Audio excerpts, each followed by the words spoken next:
आज आपण बनवणार आहोत उपवासाला लागणारी खिचडी। साठी इथे मी एक बटाटा घेतलेला आहे, त्याची साल काढून तो व्यवस्थित कट करून घेतलेला आहे आणि पाण्यामध्ये टाकलेला आहे। 2 मिरच्या घेऊन त्या आपण बारीक कट केलेल्या आहेत। एका कढईमध्ये तेल घेतलेलं आहे, त्यामध्ये जिरे टाकलेले आहेत। जिरे पूर्ण तडतडून द्यायचे आहेत। त्यानंतर हिरवी मिरची टाकायची आहे। हिरवी मिरची व्यवस्थित लाल भाजून झाल्यानंतर बटाटे टाकून घेऊ। बटाट्यामध्ये थोडंसं मीठ टाकायचं आहे आणि झाकण ठेवायचं आहे। बटाटे क्रिस्पी गोल्डन होईपर्यंत वाफलून घेऊ। त्यामध्ये रात्रभर भिजवून ठेवलेले शाबूत तांदूळ टाकायचे आहेत।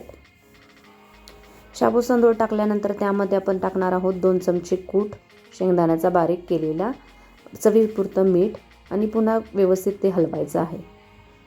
हे मिश्रण एकजीव करून आपण त्यावर झाकण ठेवूया। 10 मिनिटे वाफ येऊन द्यायची आहे आणि आपली खिचडी तयार। हा कशी सुटसुटीत मोकळी खिचडी झालेली आहे। ही आता उपवासासाठी खायला तयार आहे।